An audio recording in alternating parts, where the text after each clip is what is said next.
안녕하십니까. 오늘은 11월 21일 4시 48분입니다. 여기 제 사는 동네는. 한국은 11월 22일 토요일 아침 9시 49분을 막 지나고 있습니다. 일주일 동안 안녕하셨습니까? 이번 일주일이 상당히 많은 변동들이 있었습니다. 특히 아무래도 큰 폭의 하락이 있었죠. 그래서 우리가 느끼기에는 큰 폭의 하락이 있었다라고 생각이 되는데, 이번 주, 지난주, 그 전에, 그 전주도 그렇고. 근데 실질적으로 그렇게 많이 빠진 건 아닙니다. 근데 나중에 제가 보여드릴게요. 그냥, 빠질 때 그냥 한 번에 왕창 빠져서 그렇지. 예, 어느 정도 기술적 반등도 생기고 해서, 생각보다 그렇게, 지수를 보면 그렇게 많이 빠지진 않았어요. 그래서 일단 거기에 대해서 나중에 따로 한번 시간을 내 보도록 하겠습니다. 그리고 오늘도 뭐 변함없이 이번 주 11월 10일부터 14일까지 옵션을 결산해보고 또 그걸 바탕으로 AI는 어떻게 분배금을 추정을 했는지도 살펴보도록 하겠습니다. 그리고 제가 이제 아시다시피 액면 병합이 공식화되어 있고 11월 말까지는 현재로 가고 12월 1일서부터 액면 병합이 발생된 후에 이제 첫 번째 날이 되는데, 사실은 이제 일드맥스에 투자를 오래 하신 분들은 액면 병합이 뭐 생소한 건 아닙니다. 그죠? 작년 초에, 작년 1월 달에, 2024년 1월에 테슬리와 오아크가 처음으로 액면 병합이 있었습니다. 그리고 지금 이제 두 번째인데, 이제 다른 점은 이번에는 상당히 많은 그 종목들이 한 번에 액면 병합을 했습니다. 그래서 가격을 저는 이제 항상 mRNY가 어떤 시금석이다라고 생각을 했는데 1달러서부터 막 7달러까지 다양하게 액면 병합이 됐습니다. 그래서 그에 대해서 잠시 살펴보고, 그리고 나서 몇몇 분의 많은 좋은 질문도 있었습니다. 이제 어떻게 대처를 하는 게 좋을까? 그에 대해서도 한번 디스커션을 해보도록 하겠습니다. 자, 짧게 보실 분들을 위한 서머리입니다. 여기 이번 주는 어, 시장이 하락을 하는 중에도 어, 풀티와 후이는 사실 상당히 성적이 괜찮습니다. 그러나 테슬리는 유일하게 마이너스입니다. 그 외에는 코니 같은 경우는 플러스긴 한데 거의 뭐 1센트도 못 벌었죠. 벌은 돈은. 그래서 나중에 좀 더 자세하게 쳐다보도록 하겠습니다. 이거 YMAC과 YMAX는 이제 오늘 클로즈된 걸로 기준으로 계산을 해야 되는데 아직 업데이트가 안 됐어요. 그래서 어제 날짜로 기준으로 12센트 정도 각각 계산이 됐습니다. 자, 그러면 트래커로 한번 가볼까요? 트래크 가기 전에 트래커에서 이제 내부 모니터를 보면 사실은 어, 뭐 크게 변화가 있는 게 사실은 전반적으로 다 지금 여기 그래프에서 보시다시피 어느 정도 꺾입니다. 이게 이제 내부가 꺾인다는 얘기는 시장 자체의 본주의 가격도 꺾이고, 그리고 많은 분들이 빠져나갔어요. 빠져나갔기 때문에 쉐어 숫자도 줄고 그렇습니다. 그래서 MSTY 같은 경우는 지금 66% 거의 뭐 3분의 2가 빠져나갔죠. 그래서 1.9빌리언으로 마감이 됐고, 쉐어 숫자도 많이 줄었습니다. 2억 7,300만 주, 거의 2천만 주 정도가 줄었습니다. 울티도 거의 60% 빠졌습니다. 전고점에 비해서. MBDY는 나름대로 선방을 하고 있습니다. 그러나 17.5% 정도 빠졌죠. 쉐어 숫자는 0.5% 늘고, 코니도 22.5%가 빠졌습니다. 전고점이 7월 25일에 1억 1.47빌리언에서 지금 1빌리언 달러가 1빌리언 달러 밑으로 내려갔습니다. 그래서 약 8억 5,900만 불. 그러나 쉐어 숫자는 여전히 높은 상태입니다. 1억 9,600만 주. 테슬리 같은 경우도 잘 버티고 있습니다. 지금 1.1빌리언으로 1빌리언 이상을 유지를 하고 있고, 풀티 같은 경우도 약 20% 전고점에 비해서는 20% 빠졌습니다만은 쉐어 숫자는 3.2% 늘어나 있습니다. SMCY 같은 경우는 49.4% 거의 반토막이 났네요. 반토막이 났고 쉐어 숫자도 약 15% 줄었습니다. 그래서 조금 시장이 하락과 함께 이 일드맥스의 액면 병합이 상당히 부정적인 영향을 많이 미치고 있다. 이렇게 보여집니다. 자, 빠르게 테슬리의 이번 주 성적을 보면 여기 그래프에 보시다시피 이게 4주짜리거든요. 한 달짜리 스파크라인에서 보시다시피 지금 시장이 상당히 하락으로 향하고 있습니다. 그래서 테슬라도 지금 현재 400불의 저항선이 무너지고 390불까지 떨어졌습니다. 이거는 시장의 어떤 테슬라의 이 본주 자체의 문제라기보다는 시장의 어떤 센티멘트, 시장의 이 지금 하락 압력에 대한 리스판스이지 않느냐. 그래서 저는 테슬라를 다시 조금씩 사기 시작했습니다. 400불 밑으로 가면 좋은 가격이라는 생각에서 조금씩 사들이기 시작했습니다. 이 M3 주식은 이렇게 저는 많이는 사들이지는 않지만 조금씩 왜냐하면 이제 살다 보면 현금이 필요할 때가 있으니까 그런 현금이 필요할 때 쓸 수 있을 용도로 조금씩은 사들이고 있습니다.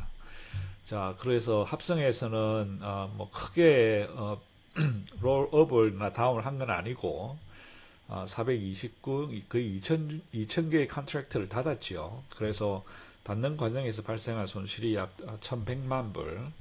그래서 합성 옵션에서는 약 7.3센트 정도 손실을 봤습니다. 근데 이 커브드 콜에서 안타까운 게 11월 20일 어제 트레이딩이었죠. 어제 아침에는 지수가 거의 뭐 나스닥이 거의 400포인트 이상 올랐어요. 그때 오를 때 확 오르면서 이 매니저들이 이때 이 높은 프리미엄을 지불하고 이것들을 클로즈를 했어요. 412, 415. 이게 이제 올라가니까 뭐 손실을 좀 줄이자. 그래서 이제 클로즈를 했는데 그때 이런 돈이 거의 한 얼마를 잃었죠? 한 500만 불 정도를 잃었어요. 물론 크레딧 콜 스프레드에서 뭐 한 1밀리언 정도는 회복을 하긴 했습니다만은 안타깝게도 이때 이제 헤드 페이크에 넘어갔죠. 그래서 여기서 500만 불을 손실을 보는 바람에 이번 주는 실질적으로 커브도컬에서 10밀리언 밖에 돈을 못 벌었습니다. 그래서 약 6.78센트. 그리고 이번 주에 콜 스프레드 비용으로 발생된 돈이 약 600만 불. 그래서 실질적으로 1000만 불 벌어가지고 600만 불 썼으니까 실제 번 돈은 400만 불밖에 안 됩니다. 그래서 테슬리는 이번 주 위클리 콜에서 벌어들인 돈은 2.6센트입니다. 그러나 합성 옵션에서 7센트 잃었기 때문에 테슬리는 안타깝게도 이번 주는 4.7센트 정도 손실을 보고 이번 주를 마감을 했습니다.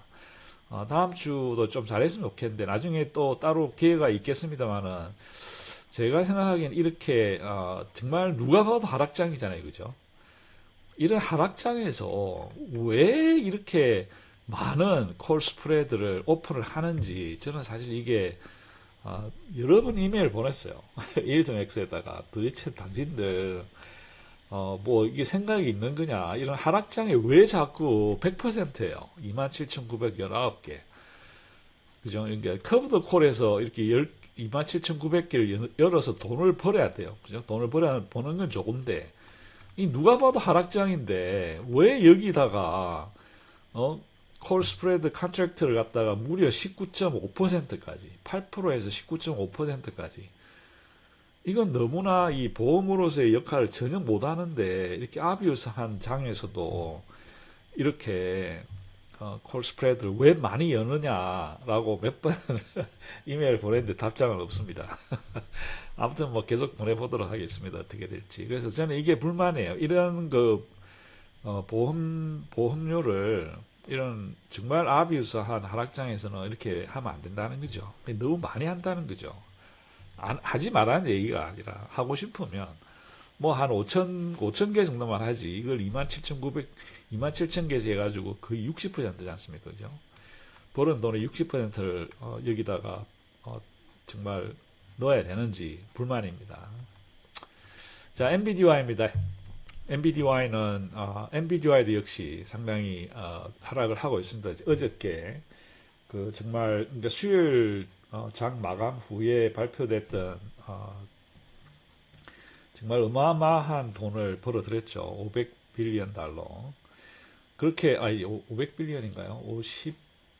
56빌리언인가? 그때 한 쿼터에서 56빌리언을 벌었으니까 어마어마한 수익입니다. 그럼에도 불구하고 그래서 이제 아침에 확 올라갔다가 오후에 정말 여러 가지 이유로 떨어졌는데 조금 안타깝기는 합니다. 그래서 NVDY 같은 경우는 이번 주에 역시 약 거의 2,000개 정도의 컨트랙트가 빠져나갔습니다. 빠져나가면서 이번 손실이 약 2.4밀리언 달러 손실, 약 2.2센트. 그리고 커브드 콜에서 벌어들인 돈은 2,600만 불 벌어가지고 24센트 정도 벌었습니다. 그런데 보시다시피 또 수많은 이 콜 컨트랙트를 무려 해서 손실이 1,700만 불이 났어요. 그러니까 이런 식으로 돈을 2,600만 불을 벌면 뭐하냐 이거죠. 거기다가 이 쓸데없는 콜 스프레드를 사가지고 거기다가 비용을 1,700만 불씩이나 들이니까 실질적으로 벌어들인 돈이 없다는 거죠. 실질적으로 벌어든 돈이 8센트밖에 안 돼요. 위클리 콜에서. 그래서 합성해서 2센트 잃고 그리고 NVIDIA는 6센트에 불과한 겁니다. 그래서 제가 보기에는 MSTY를 나중에 보시겠지만 MSTY는 이런 식으로 방만한 운영을 안 합니다. MSTY는 굉장히 타이트하게 콜 스프레드를 타이트하게 해가지고 버는 돈의 10%밖에 비용을 안 씁니다. 그 얘기는 이 일드맥스사에서 어떤 방침은 너가 자유롭게 해라 매니저들한테. 근데 이 매니저들이 너무 방만하게 이 콜 스프레드를 운영을 한다는 거죠. 이것이 제가 제일 큰 현재의 불만이긴 합니다. 그래서 FBI는 뭐 합성해서 31만 9천 불 벌었죠. 역시 60개의 컨트랙트를 클로즈를 했습니다만은 여기에서 발생된 이익이 손실이 31만 9천 불밖에 안 됩니다. 그리고 커브드 콜에서는 1.7밀리언 수익 그리고 손실이 54만 1000불. 그래도 이거는 뭐 3분의 1 정도밖에 안 되니까 괜찮긴 한데 어쨌든 간에 FBI는 현재 이번 주에 벌어들인 돈이 위클리에서 9센트 합성해서 2센트 그래서 약 7센트 정도 7.3센트 정도 수입을 기록을 했습니다. 그리고 코니 같은 경우는 약간 섞였어요. 2,200개 컨트랙트를 클로즈하고 1,200개, 1,000개는 클로즈를 하고 600개의 컨트랙트를 늘렸습니다. 어제. 그 과정에서 지금 생긴 손실은 약 1,200만 불. 그래서 주당 6.2센트의 손실이 발생이 됐고 커브드 콜에서는 2,300만 불, 그 2,400만 불 정도의 수익을 기록을 했네요. 약 12.17센트. 그리고 여기도 비슷합니다. 2,300만 불 돈 버는 동안에 콜 스프레드 비용으로 약 1,000만 불을 돈을 썼습니다. 그래서 실질적으로 벌어들인 돈은 6.8센트밖에 안 됩니다. 그래서 합성해서 6센트를 빼고 나니까 뭐 또 해서 거의 제로입니다. 그래서 그나마 0.58센트를 벌었네요. 그래서 마이너스는 아니지만 코니도 그렇게 돈을 벌지는 못했다. 안타깝지만 이제 그런 상황입니다. 그리고 MSTY 같은 경우가 합성 옵션에서는 상당히 선방을 했어요. 사실은 지금 2,000개의 컨트랙트를 더하고 그리고 4,000개의 컨트랙트를 클로즈를 했는데 타이밍이 잘 맞아가지고 그때 1,800만 불을 벌었죠. 그래서 현재 총 손실은 약 3.8밀리언입니다. 이번 주 합성 옵션에서 그래서 1.4센트 손실. 커브드 콜에서는 여러 가지 상당히 다양하게 트레이드를 많이 했습니다. 그래서 약 4,100만 불 정도 수입을 받습니다. 그래서 약 15센트 정도 돈을 벌었습니다. 그죠? 4,100만 불 벌고 15센트인데 자, 크레딧 콜을 보시죠. 여기 보시면 1,000만 불입니다. 그죠? 그러니까 4천만 불에 천만 불이니까 25% 상당히 적은 돈입니다. 다른 종목들에 비해서. 다른 종목들은 거의 반 60%까지도 벌은 돈의 60%를 비용을 지불했는데 얘들은 25%입니다. 항상 이 MSTY 매니저들이 이 콜 스프레드 컨트랙트 운영을 상당히 타이트하게 잘 합니다. 그래서 손실을 최소화 시켰습니다. 그래서 다행히 이번 주는 합성 옵션에서는 큰 롤다운이 없었기 때문에 1.4센트 손실, 그리고 위클리 콜에서 11센트를 벌어서 MSTY는 오늘 거의 뭐 이번 주는 9.8센트 정도 수익을 받습니다. 그래서 다음 주에는 조금 더 타이트하게 가는 것 같아요. 지금 현재 25%, 그러니까 커브드 콜에서는 약 10만 개 이상의 컨트랙트를 팔아치웠죠. 근데 콜 스프레드는 거의 25%만 열어놨기 때문에 손실이 그만큼 줄어들 수 있다는 겁니다. 그래서 만약에 다음 주 같은 경우는 지금 현재 프리미엄으로 벌어들인 돈이 3,500만 불인데 만약에 이걸 그대로 간다 그러면 3,500만 불 벌어가지고 거의 300만 불만 비용을 쓸 수 있다는 것이죠. 그래서 다음 주 하락장이 지속이 되면 이 사람들은 아마 이 콜 스프레드 컨트랙트를 더 이상 늘리지는 않을 겁니다. 그래서 뭐 요 중에 몇 개, 지금 이제 46%잖아요. 그 다음에 40이 15%, 한 요 정도 되는 컨트랙트들은 얼리 클로즈를 시켜서 다시 한번 돈을 더 벌 수 있는 이제 그런 식으로 운영을 할 것 같습니다. 그래서 MSTY는 하락장이긴 하지만 나름대로 컨트랙트를 사고 팔고 하는 요령을 발휘해서 나름대로 뭐 최선의 노력을 하고 있다라는 생각이 듭니다. 그래서 MSTY는 이번 주 9.87센트의 수익을 기록을 했습니다. 그리고 스노이가 괜찮습니다. 스노이가 생각보다 스노이도 상당히 하락장에 그대로 들어가 있습니다만은 합성 옵션에서 15만 불의 돈을 벌었습니다. 그래서 80개의 컨트랙트를 클로즈를 하기를 했습니다만 타이밍을 잘 맞춰서 클로즈를 시키는 바람에 약 2.8센트 돈을 벌었고 커브드 콜에서 약 1.6밀리언 달러, 약 31센트 정도 수익을 냈고 콜 스프레드에서는 약 20만 불 손실을 봤습니다. 그죠? 이 같은 경우는 20%가 안 되죠. 한 8%. 그리고 3.9센트 정도 손실을 봐서 스노이는 합성과 위클리 콜 합해서 약 30센트, 주당 30센트 이상의 수익을 이번 주에 하락장임에도 불구하고 수익을 기록을 했습니다. 자, 이제 풀티입니다. 자, 풀티가 그나마 아직까지 이 팔란티어의 가격이 154달러까지 상당히 많이 떨어졌죠. 그래서 상당히 많이 떨어지긴 했습니다만은 이번 주에 떨어졌을 때 조금 샀습니다. 팔란티어.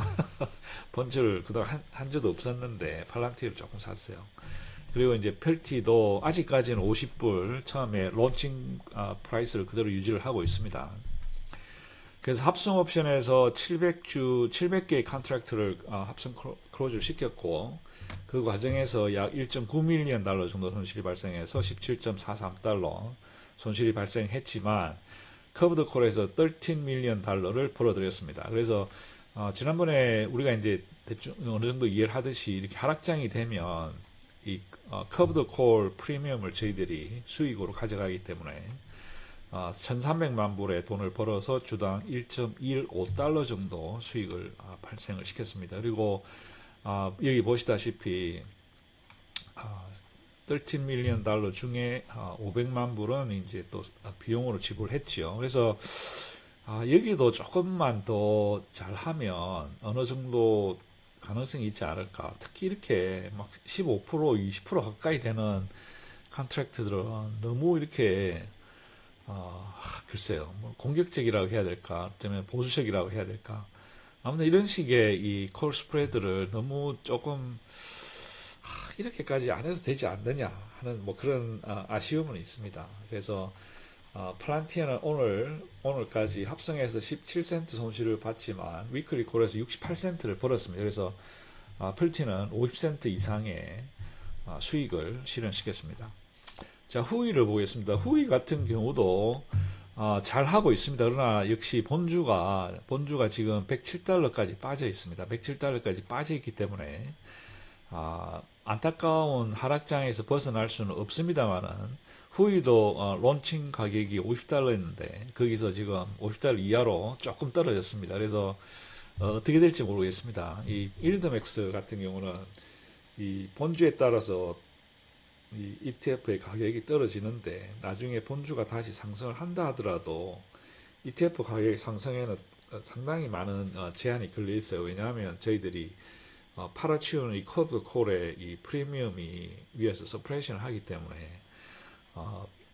본주의 상승을 그대로 다 가져갈 수는 없는 이제 그런 숙명적 스트럭처인 그 어떤 설계적 숙명이 있기 때문에 이렇게 후에 가격이 50달러 이하로 떨어지는 건 사실 좀 안타깝기는 합니다. 너무 많이 안 떨어졌으면 좋기는 하겠습니다. 아무튼 커브드 콜에서 저희들이 약 4.4밀리언 달러 정도 벌어서 1달러 16센트의 수입을 올렸고, 커브드 콜 스프레드에서는 1.7밀리언 달러의 비용을 지불했지요. 그래서 약 45센트 정도 손실이 발생했습니다. 그래서 합성 옵션에서는 트레이드가 없었기 때문에 0이고 위클리 콜은 약 71센트의 돈을 벌어서 후이는 이번 주 71.54센트라고 하는 상당히 양호한 성적을 기록을 했습니다. 자, 그러면 이런 그 수입을 바탕으로 과연 얼마 정도의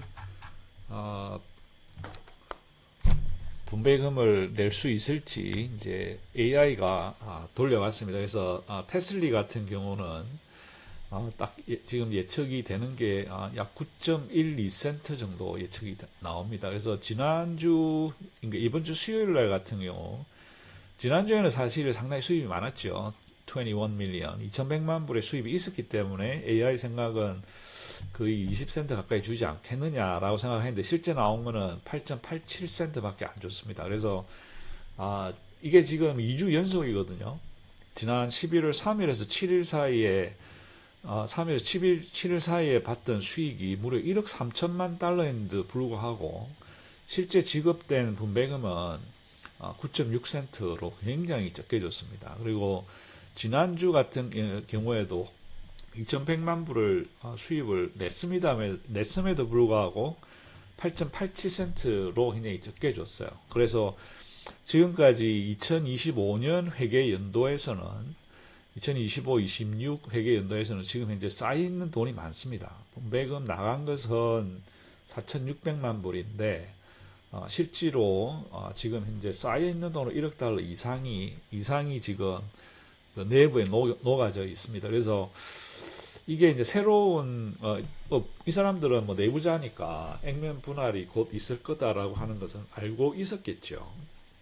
그리고 테슬리가 이제 5대1로 다시 액면 분할을 하게 되는데 그런 과정에서 어떻게 조금 더 내부를 프로텍션을 좀 하자라고 하는 의견에 따라서 그렇게 무리하지 않는 주간 분배율이 약 1.2에서 1.3%. 저는 이게 사실 좋다고 생각을 해요. 내부를 어느 정도 프로텍션 해주면서 어느 정도 일정한 분배금이 나온다면 저는 그것도 그 나름대로의 어떤 가치가 있는 것이 아니냐라는 생각이 듭니다. 그리고 나중에 뭐 따로 우리가 그 슬라이드를 보고 말씀을 드리겠지만 이게 실질적으로 5대1로 이제 액면 분할이 들어가면 7.25 곱하기 5 하면 35, 뭐, 거의 한 40불 가까이 되겠죠.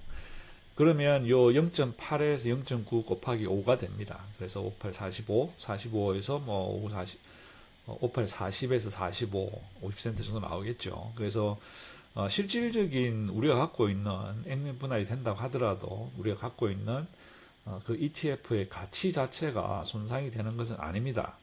그런데 이전에 작년 그 1월 달에 테슬리의 액면 분할을 제가 그대로 다 받아봤기 때문에 물론 뭐 그때 당시에도 뭐 별 가치 하락은 없다라고 얘기를 했지만 가장 중요한 것은 이제 본주가 어떻게 되느냐. 그 이후에 이제 본주가 계속 흘렀죠. 테슬라가 계속 흘러내렸기 때문에 어쩔 수 없이 테슬리도 또한 흘러내리고 거기다가 어떤 무리한 분배금을 지급을 하다 보니까 이 내부의 디케이라고 하죠. 내부가 빠져나가는, 흘러내리는 속도가 더 빨라지지 않았느냐. 그래서 결국에는 저는 한 2년 정도는 괜찮지 않겠냐 했는데 결국 2년을 못 채우고 다시 분배금 액면 분할이 됐습니다. 그래서 제 같은 경우는 애초에 테슬라 같은 경우는 제가 2023년 그때 막 나오기 시작할 때 그때 바로 들어갔거든요. 그래서 지금 벌써 그때 당시에 쌓았던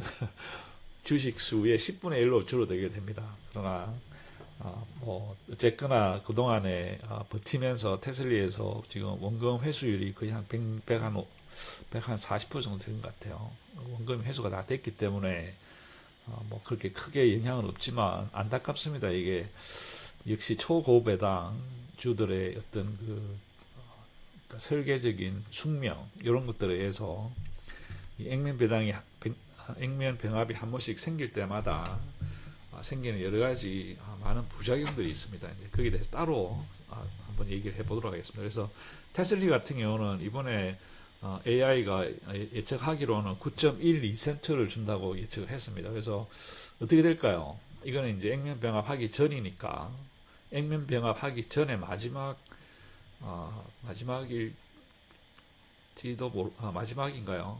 11월 그렇네요. 마지막이 되겠네요. 마지막 여기 하루가 더 있어야 되는데 하루가 더 있어야 되는데 지금 하나 빠졌습니다. 제가 나중에 채워 넣겠습니다. 자, 아무튼 뭐 이번 주하고 다음 주까지는 병합 전에 가격으로 돈이 나올 거기 때문에 아무튼 예상은 지금 이제 9.12센트 정도 AI가 했습니다. 자, NVDY 같은 경우도 지금 현재 이번 주에 약 6.6밀리언 달러 돈을 벌었지요.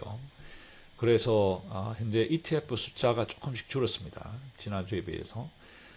그래서 지난주에는 저희들이 3,100만 불을 손실을 봤어요. 그러나 그 전주에 2억 달러 이상의 수입을 냈음에도 불구하고 14.39센트 거의 주간 분배율이 거의 1%입니다. 그래서 아마 1% 선에서 맞춰주지 않느냐라는 생각이 듭니다. 그래서 만약 1%로 맞춰준다면 어쩌면 뭐 AI가 얘기한 대로 17.32센트가 나올 근처에 나올 수도 있겠네요, 그죠? 그래서 이번 주 같은 경우는 약 60% 오버 에스티메이션이 됐습니다. 그래서 이번 주에 또 조금 모델을 손을 봤습니다. 그래가지고 조금씩 좋아지고 있기는 한데 어떻게 될지 모르겠습니다. 자, 그래서 NVDY는 예상은 17.32센트 정도 예상이 됩니다.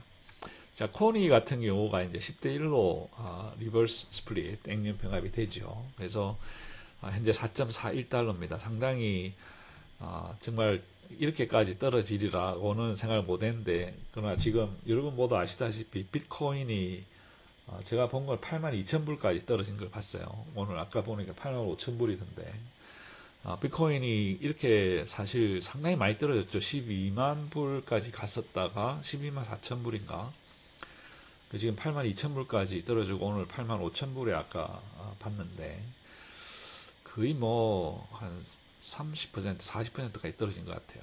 그래서 너무 많이 떨어진 상태이기 때문에 그 외에 이제 알트코인도 많이 떨어졌죠. 그래서 이제 코인베이스가 성적이 너무 많이 떨어져 있는 상태이기 때문에 코인도 어쩔 수 없습니다. 그래서 신세틱에서 뭘 읽고 해서 그러나 커브도콜에서 상당히 나름대로 선방을 해서 약 1.1밀리언 달러를 벌이긴 했습니다. 그러나 현재 글쎄요, 이 정도 돈을 가지고 그렇게 어느 정도 돈을 줄지는 사실은 저는 잘 모르겠습니다만은 AI는 9.8센트를 준다고 그러네요. 9.8센트를 준다고 하니까 9.8센트도 사실 좀 많을 것 같은데 왜냐하면 이번 주 수요일 날 나왔던 게 6.35센트잖아요, 그죠? 이게 주간 분배율이 1.44%입니다. 사실 상당히 높죠. 그래서 지금 현재 액면 병합 전의 가격, 오늘 가격으로 4.4달러에 비하면 이게 상당히 높습니다. 그래서 아마 7센트 정도에서 나오지 않느냐, 뭐, 이렇게 생각이 되긴 합니다. 근데 이게 인내부가 잘못됐네. 네, 요건 제가 고칠게요. 아무튼 코니는 지금 이제 AI가 예상하기로는 약 9센트 정도 준다고 합니다. 근데 조금 오버 에스티메이션을 한 것 같아요. 자, MSTY입니다. MSTY가 오늘 6.83달러입니다. 이게 상당히 충격적인 가격인데, 글쎄요, 작년에 37센트까지, 37달러까지 갔던 MSTY가 불과 1년 반 사이에 6달러까지 떨어지기라고 누가 생각했겠습니까마는, 어쩔 수 없이 MSTR이 비트코인을 추종하고, 비트코인이 지금 현재 상당히 낮은 가격으로 거래가 되고 있기 때문에 어쩔 수 없습니다. 좀 아쉽기는 합니다. 그러나 어쨌든 간에 MSTI는 이번 주에 약 2,700만 불의 수입을 냈습니다. 그래서 뭐 지난주, 그러니까 지금까지는 아까 제가 보여드렸던 다른 종목들은 주간 분배율이 1% 되었죠. 1.4, 1.2. 근데 지금 현재 MSTY는 지난 2주 동안 16센트, 14.7센트 이런 것들이 지금 현재 무려 2% 이상의 주간 분배율을 무리해서 주고 있습니다. 그래서 이걸 꼭 왜 이렇게 무리를 할까? 근데 어쩔 수가 없는 것 같아요. 사람들의 기대치가 있고 또 경쟁이 지금 일드 부스트라든지 뭐 다른 라운드 힐이라든지 이제 이런 것과 경쟁이 있기 때문에 어쩔 수가 없는 것 같습니다. 그래서 조금 무리를 한다 하더라도 조금 글쎄요. 그 MSG 안에 지금 액면 병합이 안 되잖아요, 그죠? 그렇지만 지금 이런 속도로 간다면 글쎄요, 액면 병합이 곧 있을 수도 있지 않느냐라는 그런 생각이 들긴 합니다. 그래서 PI는 AI는 11센트 정도로 예상을 했습니다. 어떻게 될지 모르겠습니다. 두고 보시죠. 자, SMCY는 총 수입이 이번 주 4.4밀리언입니다. 그리고 이번 주에 사실 19.3센트 예상을 했는데 실제 나온 거는 19.46이 나왔어요.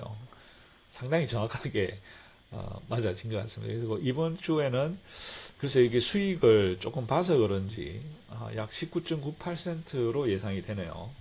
예상을 AI가 했습니다. 어떻게 될지 한번 지켜보겠습니다. 그래도 이 SMCY 같은 경우는 벌써 2%가 넘네요. 그죠? 주간 분배율이. 자, PLTY 같은 경우는 이번 주에 5.7밀리언을 벌었죠. 그래서 ETF 쉐어 숫자는 거의 비슷합니다. 지난 2주, 3주, 1주, 2주 전과. 그러나 돈을 벌어들인 게 지금 많이 줄고 있어요. 처음에 2주 전만 해도 7,200만 불, 지난주에 700만 불, 이번 주는 500만 불로 줄어들었습니다. 그래서 아마 이 영향으로 AI 생각은 디스트리뷰션이 계속 줄어들 것이다. 그래서 약 60센트 정도로 예상을 하고 있습니다. 이번 주 같은 경우는 90센트 예상을 했는데 72센트 나왔거든요. 그래서 약 20센트 정도 오버 에스티메이션이 됐습니다. 그래서 이번 주 같은 경우는 61센트니까 글쎄요. 한 60센트 정도 주면 적당하지 않을까요? 그 정도 주면 한 1.3%, 주간 분배율이 1.4, 1.67, 연 분배율은 75, 86 적당할 것 같습니다. 자, 그래서 AI는 PLTY는 풀티는 약 61센트 정도 예상을 합니다. 자, 후이 같은 경우는 총 수입이 이번 주는 2.7밀리언이었고 요거를 바탕으로 계산을 에스티메이션을 해서 AI 생각은 약 75센트 정도 돈을 지급하지 않겠느냐. 그래서 이번 주 수요일에도 80.19센트 예상을 했는데 79센트가 나왔거든요. 그래서 1.4%. 그래서 후이는 그러니까 후이하고 풀티는 상당히 양호하게 AI가 프리딕션을 하는 것 같습니다. SMCY, 풀티, 후이. 그래서 후이는 이번에 약 75센트 정도 예상을 하네요. AI가. 그래서 한번 지켜보도록 하겠습니다. 그래서 후이는 약 1.6에서 1.8%. 뭐 그런 대로 괜찮습니다. 풀티도 약 1.6에서 1.4%.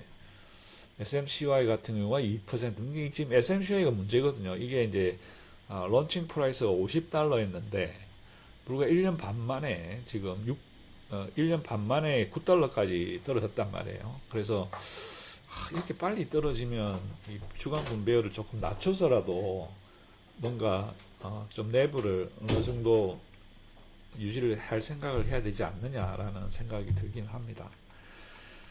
자, 그래서 어느 정도 예측은 여기서 끝내고요. 자, 그러면 아까 말씀드린 대로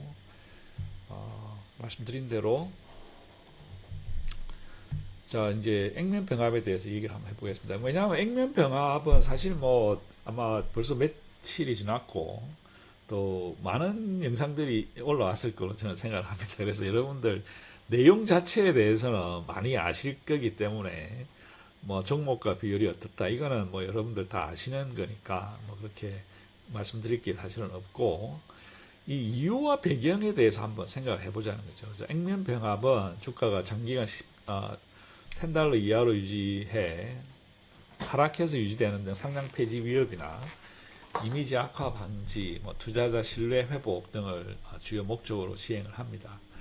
그리고 1.X ETF 설정 구조상 기초자산의 변동성이 크고 그렇기 때문에 커브드 콜의 프리미엄이 높은 수익이 유지가 될 수 있는 것이죠. 그러나 그로 인한 지속적인 주가 하락 위험에 노출이 되어 있습니다. 아까 말씀드린 대로 이 커브드 콜을 인컴으로 하는 ETF들은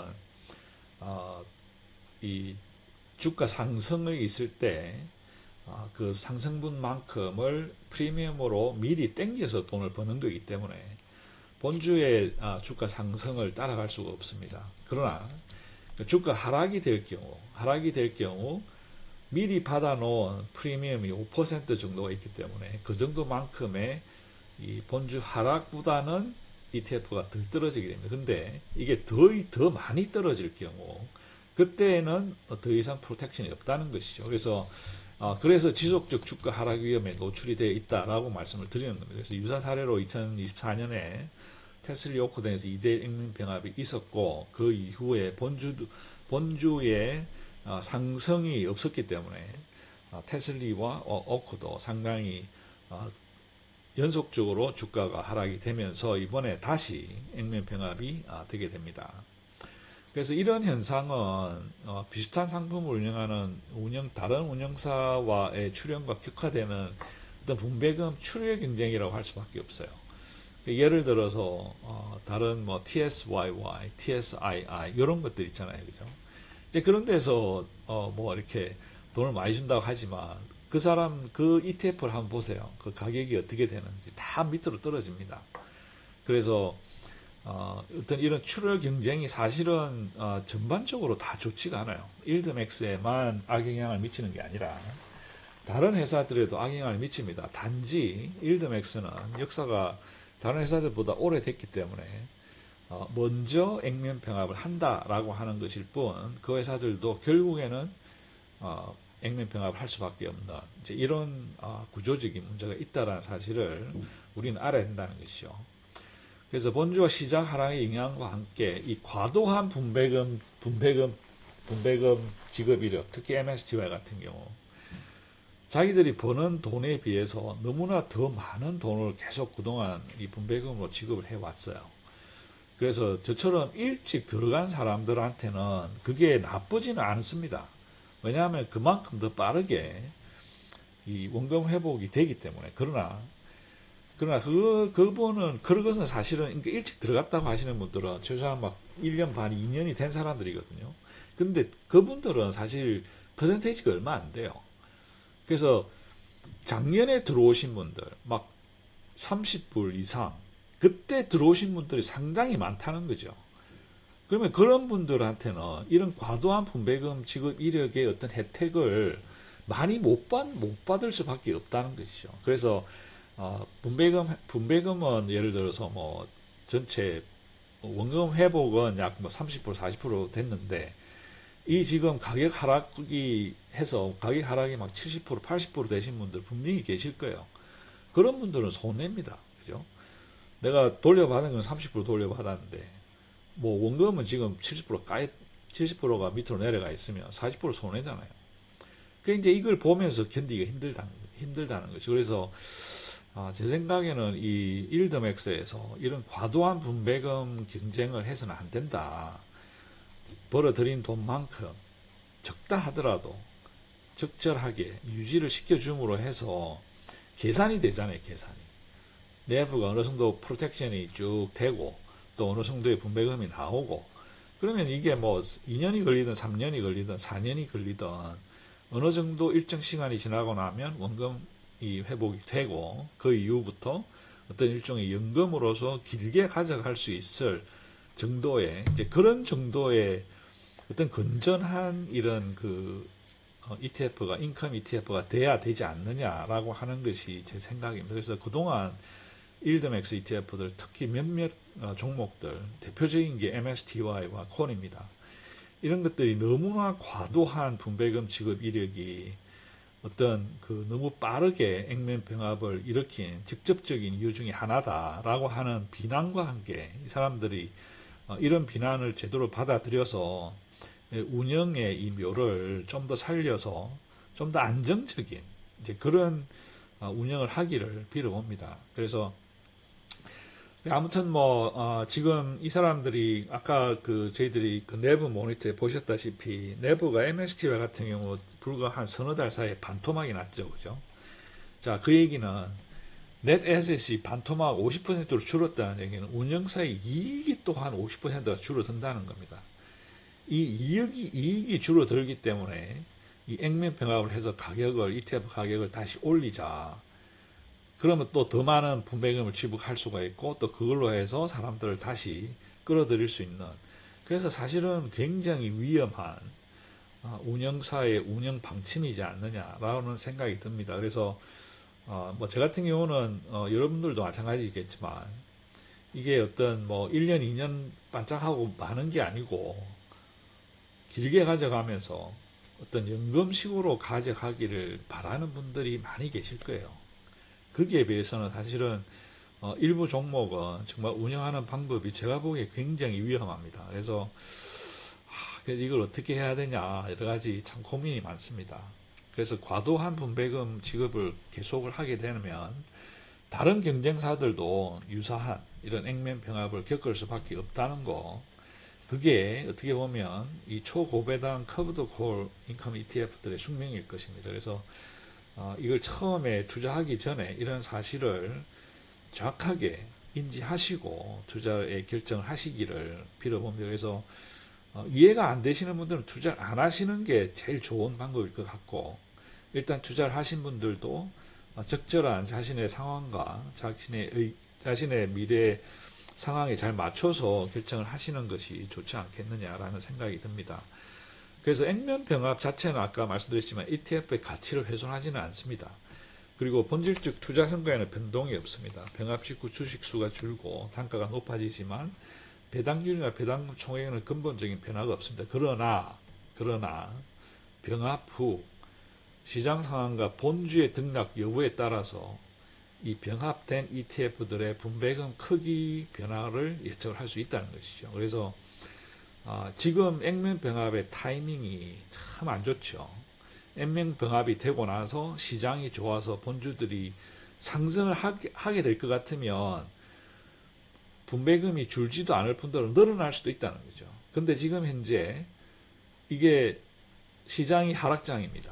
시장이 하락장이고 또 본주들도 하락을 하고 있어요. 근데 다시 생각을 해보면 액면 병합을 왜 하게 될까요? 가격이 자꾸 떨어지기 때문에 하락이 계속되기 때문에 하락장이기 때문에 액면 병합을 할 수밖에 없는 그래서 액면 병합을 하게 된다는 얘기는 시장이 하락장일 경우가 거의 대부분입니다. 그래서 어쩔 수 없는 지금 현재 시장 상황이다. 그리고 본주도 또한 떨어진다고 보면 액면 병합 후에 분배금이 줄어들 가능성이 더 높지 않느냐라고 하는 게 현재 상황입니다. 그래서 이 하락장을 어떻게 버티느냐 하는 것이 정말 중요한 질문 중에 하나가 되겠죠. 그래서 뭐 하락장을 둘러보기 전에 제가 지난 3월 달에 이걸 보여드렸어요. 3월 21일 날 3월 달에 드렸던 그 인컴 ETF의 라이프 사이클이라고 하는 겁니다. 그래서 지금 현재 액면 병합이라고 하는 거를 저희들이 현재 마주하고 있습니다. 그러면 액면 병합을 하고 나서는 어떤 가능성이 있느냐? 첫 번째는 본주와 ETF의 가격이 상승하는 가능성이 있고 본주와 ETF의 가격이 하락하게 됩니다. 본주가 하락을 하게 되면 ETF가 하락을 하게 되죠.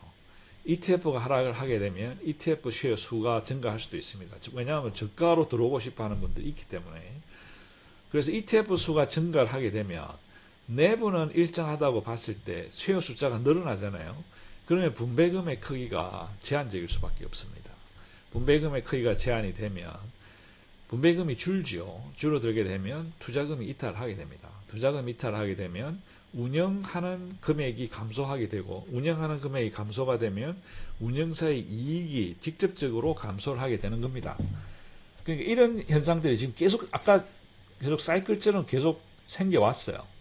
생겨왔기 때문에 운영사의 이익이 감소가 되면 운영사에서는 두 가지 옵션이 있습니다. 하나는 상장을 폐지해버리든지 아니면 액면 병합을 통해서 ETF의 가격을 다시 올려서 계속 운영을 하든지, 그래서 액면 병합을 한 후에 본주와 ETF의 가격이 올라가기를 바라겠지요. 근데 아까 말씀드렸듯이 액면 병합의 타이밍은 시장이 하락할 때 발생을 합니다. 시장이 하락을 하든 본주가 하락을 해서 ETF의 가격이 일정 수준 이하로 떨어지게 되니까 그걸 올리기 위해서 액면 병합을 하게 되는 것입니다. 그래서 안타깝게도 지금 현재 상황은 본주와 시장의 가격이 하락이 될 가능성이 더 많다는 거죠. 그렇게 되면 액면 병합 후에 실질적인 분배금의 하락으로 이어지게 된다는 겁니다. 그러면 이런 사이클이 얼마만큼 빠르게 몇 번이나 더 돌 수 있느냐, 그건 알 수 없는 겁니다. 그래서 본주의 가격을, 그러니까 본주를 선택을 하실 때, 예를 들어서 내부를 NVDY를 선택을 하셨다. NVDY의 오늘 가격이 그죠? 115, 그러니까 엔비디아 자체는 뭐 $180 정도 유지를 하고 있죠. 그리고 NVDY의 가격도 10불 중반대, 한 15불, 14불대로 지금 계속 유지를 하고 있습니다. NVDA의 론칭 프라이스, 처음에 시작할 때 가격은 $20였습니다. 그래서 불과 $5밖에 안 떨어진 것이죠. 자, 그래서 일드맥스의 모든 ETF가 다 MSTY나 코니처럼 형편없이 떨어졌느냐? 아닙니다. 일부 종목들은 상당히 견조한 ETF 가격을 유지를 하고 있습니다. 대표적인 것이 MBDY, 그 다음에 구글, 구이, 그 다음에 메타, FBY, 이런 M7 종목의 이 ETF들은 상당히 견조한 ETF의 가격을 유지를 해주고 있습니다. 몇 년 동안, 2년, 3년 동안. 그러면서 이미 상당히 높은 퍼센티지의 원금이 지급이 된 거죠. 배당금으로. 그래서 본주의 선택이 그 무엇보다 가장 중요한 것입니다. 본주의 선택을 잘 함으로 해서 성장주일 뿐만 아니라 이런 인컴 ETF의 경우에도 본주를 연구를 하세요. 본주가 여러분들의 마음에 100% 동의하고 들 때, 그때 인컴 ETF를 사시는 겁니다. 비록 배당률이 낮아요. 그죠?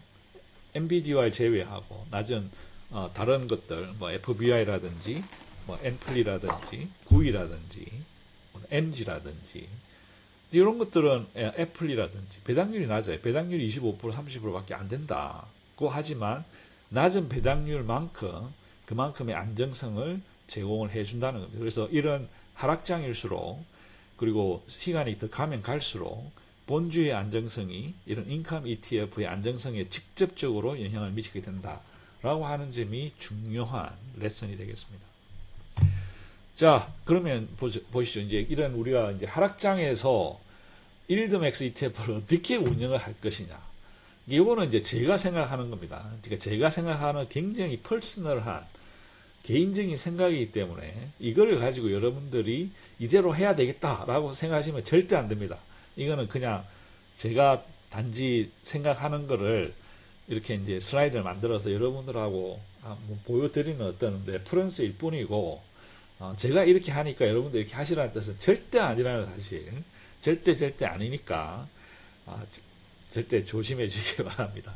자, 제 같은 경우는 지금 현재 9개의 일드맥스를 가지고 있습니다. 테슬리, MBDY, 코니, MSTY, 풀티, FBY, SMCY, 후이, SNOY가 있습니다. 이게 요 9개의 ETF가 제가 지금 현재 받고 있는 월 배당과 주 배당의 약 65% 정도를 유지하고, 이게 이전에는 85%였어요. 근데 지금 한 1년 정도 계속 리밸런싱을 하면서 65%가 줄었습니다.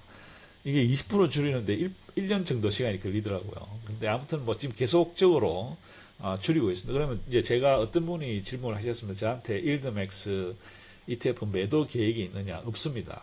왜 없느냐?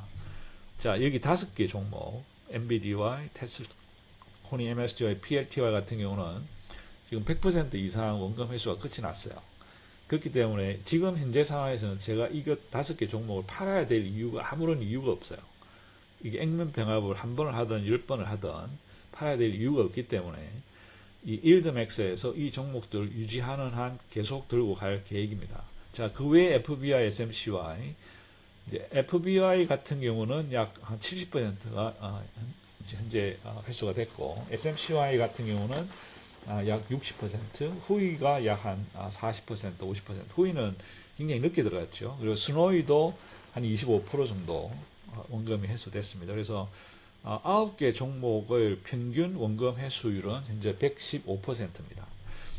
그래서 저는 현재 가지고 있는 9개 ETF 중에 매도 계획은 없고 매수 계획은 있습니다. 배당 재투자를 통해서 풀티와 후위 그리고 NVDY는 계속 수량을 늘려가고 있습니다. 이유는 아까 말씀드린 대로 이 9개 종목 중에서 이 3개는 가장 이 본주의 미래에 대한 믿음이 있기 때문에. 그럼 제가 항상 말씀드린 테슬라는 왜 없느냐? 테슬라는 지금 현재 가지고 있는 그 주식 숫자가 얼마 안 돼요. 지금 이제 이번에 두 번째 액면 배당을 받게 되면 주식 숫자가 다시 훨씬 줄어들죠. 그렇기 때문에 액수가 얼마 안 되고 테슬리를 사는 대신에 테슬라를 지금 현재 사들이고 있기 때문에 테슬리는 더 이상 늘릴 계획은 없습니다. 자, 그러면 이제 우리가 볼까요? 지금 우리가 얘기하기에는 와, 시장이 많이 떨어졌다. 그래서 오늘 클로즈된 가격을 지수를 바탕으로 했을 때 지난 S&P 같은 경우는 전고점이 6,890이었습니다. 올해 1년 동안 전고점 6,890에 비해서 오늘 클로즈된 인덱스가 6,602거든요. 그래서 불과 4.2%밖에 안 빠졌습니다. 많이 빠진 것 같죠? 느낌상. 자, 나스닥 같은 경우도 지금 전고점이 23,958포인트였어요. 근데 오늘 클로즈가 22,273입니다. 불과 7%밖에 안 빠졌습니다. 그래서 상당히 많이 빠졌을 것이다라고 하는 어떤 심리적인 생각보다는 현실은 그렇게 많이 빠지지 않았습니다. 4에서 7%밖에 안 빠진 거죠. 자, 그러면 여기서 저는 언제부터 분할 매수를 시작을 할 거냐. 사실은 시작은 뭐 어떤 종목들은 조금씩 시작을 했어요. 단지 이제 사들이는 그 개수 자체가 굉장히 적은, 그야말로 정찰병 수준의 굉장히 적지만 본격적으로 매수는 언제 시작할 것이냐. 저는 S&P 500이 약 10% 빠지는 6,200서부터 본격적으로 이제 매수를 시작할 생각입니다. 분할 매수를. 그 외에 나스닥 같은 경우는 21,000까지 빠지는 거죠. 21,000까지 빠지면 앞으로 한 1,200 정도는 더 빠져야 되고 6,200이 되려면 아직 한 400포인트는 더 빠져야 됩니다. S&P. 그래서 10%와 12.3% 정도 오늘부터 기준으로 1년 때 전고점 비교해서 10%와 12.3% 빠지려면 아직 시간이 많이 남아 있다는 거죠. 그래서 우리가 생각하기에는 뭐 다음 주에는 오르겠지. 근데 현재 대세를 보시면 상승이 아니고 대세 하락입니다. 대세 하락인 경우에는 중간중간에 한 번씩 급등을 해요. 그건 이제 기술적 급등이고, 그걸 우리가 페이크 헤드라 그러는데, 그게 속아 넘어가시면 안 됩니다. 그래서 항상 조심을 하시고, 나름대로의 어떤 이런 분할 매수 시작 시점을 나름대로 여러분들이 결정을 하세요. 이거는 6,200과 21,000은 저의 시점일 뿐이고, 여러분은 여러분 나름대로 결정을 하셔야 됩니다. 그러면 이렇게 하락이 되는데 언제까지 얼마나 하락이 될까? 제가 생각하기에 보통 한 20% 이상 하락하기는 힘들 것 같아요. 어떤 분들은 뭐 30%, 40% 예상을 하기도 하는데, 뭐 그럴 수도 있겠죠. 근데 저는 생각이 최소한 최대 20% 이상은 힘들지 않겠느냐. 그래서 10%에서부터 사들어기 시작하면 상당히 많은 부분을 어, 하락점에서 잡아 들어갈 수 있지 않느냐라는 생각이 듭니다. 그래서 제 같은 경우는 지금 현재 보유 현금이 전체 포트폴리오의 약 10%가 있고, 그리고 주 월 배당금이 나오기 때문에 그 중에서 3분의 1은 세금입니다. 3분의 1. 무조건 3분의 1은 세금 냅니다. 세금 내고 3분의 1을 이런 식으로 이제 40%는 이제 mid risk income ETF, 라운드 힐 엑스셰어, 니오스, JPM. 그러니까 니오스에서는 QQQI, 뭐 SPYI, 렉스셰어 같은 경우는 페피, AIPI, CEPI, 그리고 라운드리 같은 경우는 이제 XDT, QDT, RDTE, 그다음에 YBT, CYTH, XPay, 그리고 JP 몰간은 이제 ZQ, 그다음에 ZPI, 요런 정도. 그리고 이제 인덱스 펀드는 30%, VOO, QQQ, SCHD. 이제는 이제 그 인트레스트 레이트이 상당히 올라갈 계획이기 때문에 M3 스탁에다가 리츠를 사들일 생각입니다. 지금 현재 가지고 있는 것은 O입니다만은 제 생각에는 이 ARE가 상당히 괜찮아 보입니다. 제 눈에는 ARE가 이제 알렉산드리아라고 하는 회사인데, 이 회사가 특별히 미국은 이 리츠에서 상당히 많은 건물을 가지고 있는데 그 건물들의 특징을 따라서 회사들이 나뉩니다.